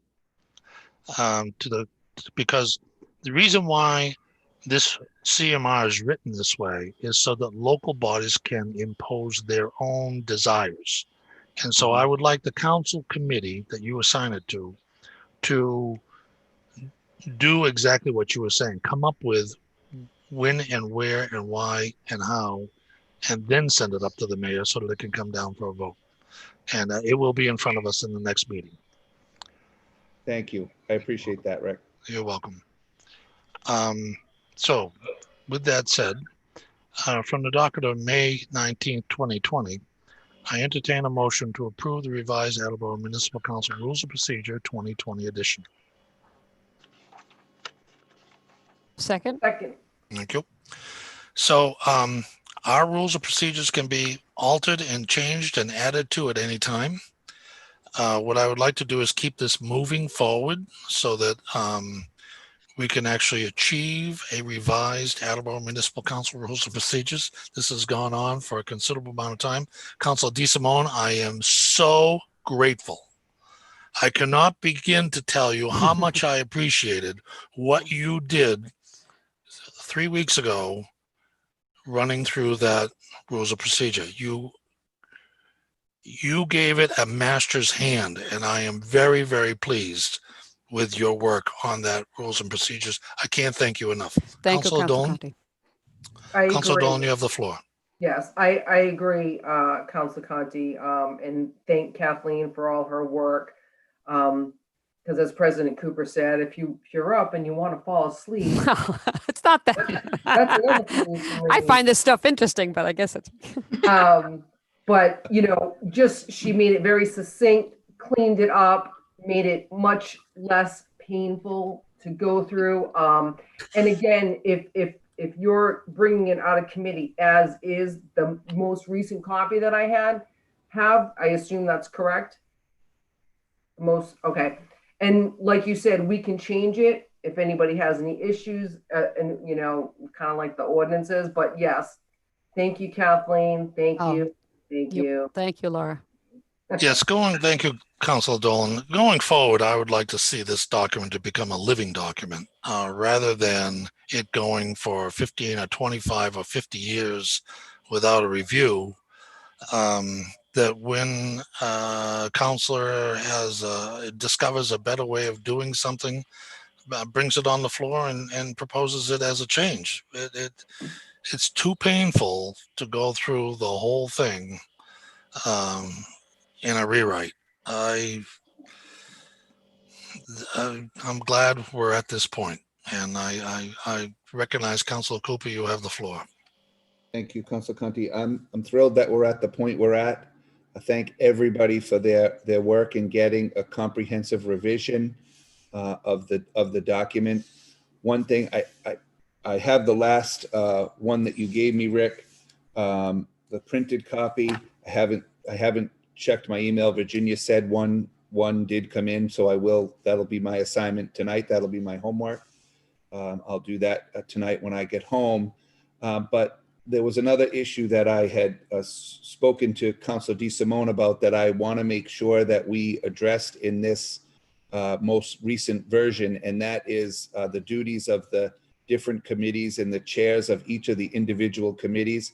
That's not in the version I have, but I want to ensure that that's in the version that you have put before us and plan to vote before your committee this evening. So that's my only comment, Rick, other than thank you. You're welcome. Councilor DeSimone, you have the floor. Thank you, Mr. Conti. If I may, President Cooper, what you should have in your email is the current draft version, which contains the current language regarding the descriptions of the duties of the committees, because I suggested to the chair that we ask the chairs of the different committees to review and make recommendations for any revisions that they deem appropriate for the duties of their committees. That has not happened yet. But that was on, I believe, Councilor Conti, that was part of our plan, was to have each chair review and make any changes, requests that they see fit in 2020. Apparently you didn't get the memo that the capital improvements and city development would be named king. Ah, I missed that one. Councilor Cooper, go ahead. Thank you.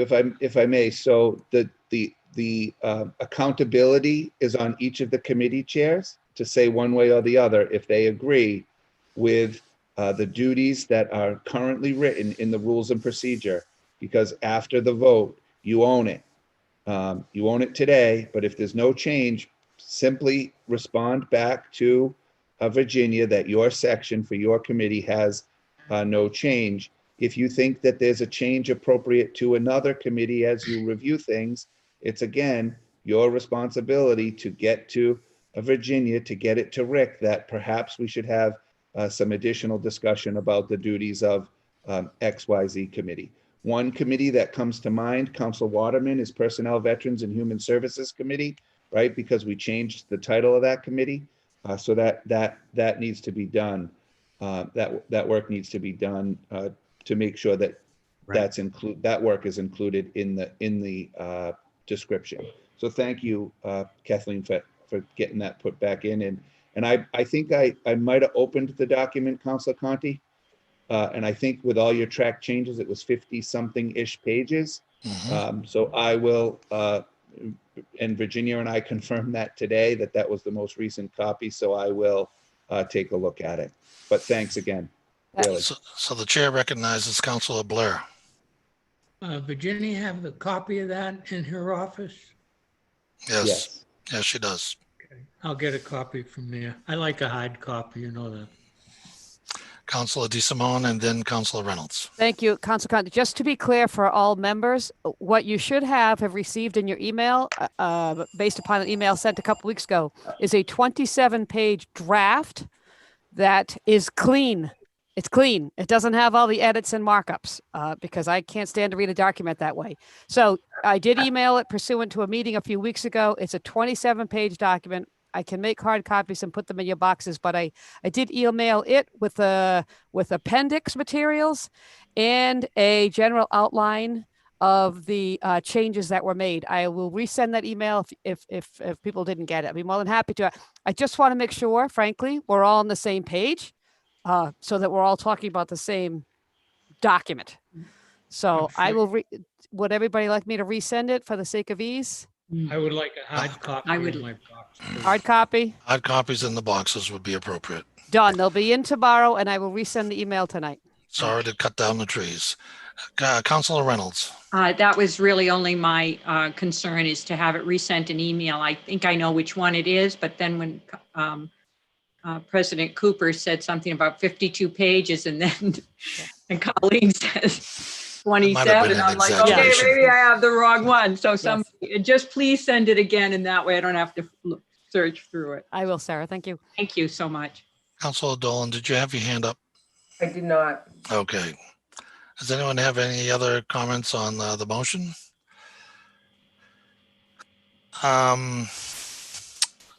The motion's in order, but the motion is subject to the councilor chairs making comment on their responsibilities. So I want to leave that open, that we can make those edits before it gets on to the council floor. But I want to get the motion passed and out of committee. So the motion is, I entertain a motion to approve the revised Attleboro Municipal Council Rules of Procedure 2020 edition. But that edition will contain any edits from any chair submitted to the administrative assistant. Yes, Oh. Councilor Cooper? Point of order, Council Conti.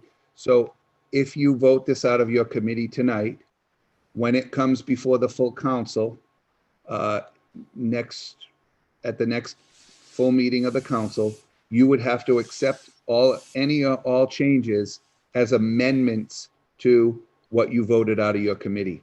You can't vote it out of your committee open-ended to accept additional information. Well, Which- Councilor Cooper, we've already given the council chairs 2 weeks to add I'm their with you. comments. Yep, so I'm with you 100%, Richard. I would say vote it out tonight and take anything as amendments if there are any that come forward. Thank you for the That's advice. I appreciate it, and I'm going to take it.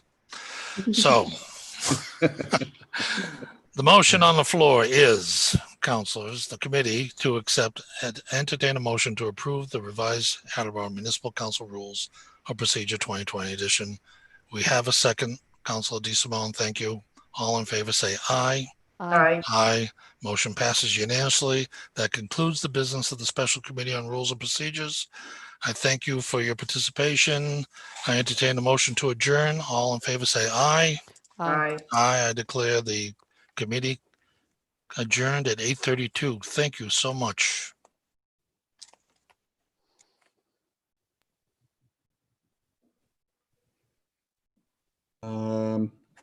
Who's left? Jay's done, Todd's done, Ty's done. Public Councilor safety management's canceled, Mark. Thank you. Ordinances, elections and legislative matters is canceled this evening, I'm assuming. I Thank did you. not hear anything. Yep. Okay, thank you. Any- Transportation and traffic is also canceled, President Cooper. Thank you. All right, I think that's a wrap. Have a good night, everyone. Good night. Good work, everybody. Fine. Bye. Aye, thank you.